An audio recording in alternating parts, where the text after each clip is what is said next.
Praise lord. ప్రభు అయిన యేసుక్రీస్తు నామంలో మీ అందరికీ ప్రభు పేరిట వందనాలు తెలియజేస్తూ ఉన్నాను. అందరికీ అంతర్జాతీయ మహిళా దినోత్సవం సందర్భంగా హ్యాపీ ఉమెన్స్ డే. ఈ రోజున దేవుడు నా హృదయంలో జ్ఞాపకం చేసినటువంటి కొన్ని మాటలను నేను మీతో పంచుకోవాలని ఆశపడుతూ ఉన్నాను. బైబిలులో కనుక అనేకమైన స్త్రీలు వారి యొక్క జీవితాలను మార్చుకొని ఈరోజు ఈ తరానికి ముందు తరాలకి ఒక జ్ఞాపక సూచనగా ఉన్నట్లు మనం బైబిల్లో గమనిస్తాం. వారిలో దేవుడు నన్ను ముఖ్యంగా ఆకర్షించినటువంటి స్త్రీలలో 3 స్త్రీలను మీకు జ్ఞాపకం చేయాలని ఆశపడుతూ ఉన్నా. దానిలో మొదటి స్త్రీగా గమనించినట్లయితే లేయా భర్తతో లేయా చుట్టూ ఉన్నటువంటి వారి సిస్టర్తో సహోదరుతో ఆమె ద్వేషించబడినట్లుగా బైబిల్లో ఉంది. కానీ ఆమె ద్వేషించబడుట ఆదికాండంలో స్పష్టంగా రాయబడి ఉన్నది. ఆమె ద్వేషించబడుట యెహోవా చూచి అని రాయబడి ఉంది. లేయా ద్వేషించబడుట, లేయా బాధగా ఉండటం, లేయా కన్నీరు కార్చటం, లేయా ద్వేషానికి గురవ్వటం ఎవరు చూచారు అంటే యెహోవా చూచెను అని ఉంది. ఆమెను దేవుడు చూచాడు కాబట్టి ఆమెలో నుంచి దేవుడు లేవీలను తీసుకొచ్చాడు. ఆమెలో నుంచి దేవుడు యూదాని తీసుకొచ్చాడు.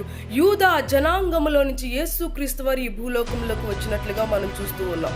అంతేకాదు, హన్నాని గనక గమనించినట్లయితే హన్నా యొక్క తోడుకోడలను ఆమె అనేక రకాలుగా ఇబ్బంది పెట్టినట్లుగా మనం చూస్తూ ఉన్నాం. ఆమె భర్త అయితే 10 మంది సంతానానికి నేను సరిపోనా అన్నట్లుగా ఆమె యొక్క భర్త కూడా ఆమెను మాట్లాడాడు. అంతగా భర్తతో ఆమె ప్రేమించబడినటువంటి స్త్రీ తోడికోడలతో ద్వేషించబడినటువంటి స్త్రీగా మనం చూస్తూ ఉన్నాము. కానీ హన్నా మాత్రం ఏమాత్రం సనగక, ఏమాత్రము తోడికోడలను ద్వేషించక, ఏమాత్రము భర్త ఉన్నాడు కదా ప్రేమించేటువంటి భర్త అని సంతృప్తి పడక ఆమె యెహోవా యొద్ద మొరపెట్టినటువంటి స్త్రీగా, ఎంతగా అంటే ఒక డీప్గా భారముగా యెహోవా యొద్ద మొరపెట్టినటువంటి స్త్రీగా ఉన్నది. అందుకే దేవుడు హన్నా గర్భములో నుంచి ఇశ్రాయేలీలు మొదటి ప్రవక్త అయిన సమూయేలును తీసుకొచ్చాడు. అదేవిధంగా మనం గమనించినట్లయితే ఎస్తేరుని చూస్తే ఎస్తేరుని దేవుడు ముందుగానే ఆమెను దేవుడు నిర్ణయించుకున్నాడు. ఎస్తేరు విషయంలో కనుక గమనించినట్లయితే ఎస్తేరు యొక్క ప్రార్థన ద్వారా, ఎస్తేరు లాంటి ఒక స్త్రీ ద్వారా ఆమె జాతి రక్షించబడింది. ఆమె జాతి మరణం నుంచి తప్పించబడింది. అంతేకాదు, పెంచినటువంటి వారి పినతండ్రికి ఆమె ఆశీర్వాదముగా మారగలిగింది. ఈ 3 స్త్రీలలో సహజంగా గమనించినటువంటి ఒకే ఒక గుణం ఏంటంటే, నన్ను ఆకర్షించినటువంటి గుణము, అది వారి యొక్క గదులలో ప్రార్థన అనే బలిపీఠం కట్టినటువంటి స్త్రీలుగా ఈ 3 కనిపిస్తూ ఉన్నారు. ఎప్పుడైతే వీరు పరిస్థితుల గుండా వెళ్తూ ఉన్నప్పుడు, సమస్యలు వీరి మీదకి లేస్తూ ఉన్నప్పుడు, మనుషులు వీరి మీదకి లేస్తూ ఉన్నప్పుడు, మనుషుల బాధ వీరి యొక్క హృదయాలను కదిలించినప్పుడు, వీరు చేసింది సనగటం కాదు, వీరు చేసింది గొనగటం కాదు, వీరు ఏడుస్తూ కూర్చోలేదు. కానీ ఆ ఏడుపు కానీ, ఆ యొక్క బాధ కానీ, ఏదైనా కానీ ప్రార్థన అనే బలిపీఠం మీద మాత్రమే దేవుని ఎదుట సాష్టాంగపడి చూపించినటువంటి స్త్రీలుగా ఉన్నారు.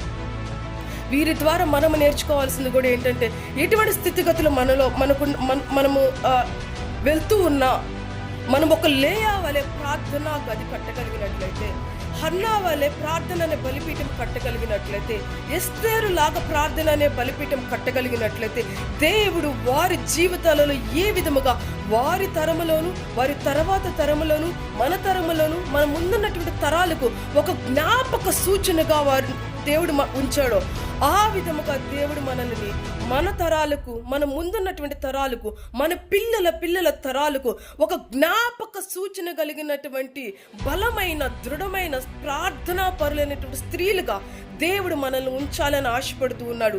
ఏ బాధ గుండా వెళ్తూ ఉన్నా నువ్వు సనగొద్దు, గొనగొద్దు, బాధపడొద్దు. ప్రార్థన అనే బలిపీఠం కట్టుకో. దేవుడు లేయాని చూచినట్లుగా నిన్ను చూస్తాడు. ప్రార్థన అనే బలిపీఠం కట్టుకో. దేవుడు హన్నాన్ని చూసి దర్శించినటువంటి దేవుడు నిన్ను, నీ ఇంటిని దర్శిస్తాడు. ప్రార్థన అనే బలిపీఠం కట్టుకో. దేవుడు ఎస్తేరి మీదకు దిగి వచ్చినటువంటి దయను నీ మీదకు దిగి వచ్చేలా చేస్తాడు. నీ యొక్క భవిష్యత్తును మారుస్తాడు. నిన్ను ఒక జ్ఞాపక సూచనగా దేవుడు ఉంచబోతూ ఉన్నాడు. Happy women's day. God bless you everyone.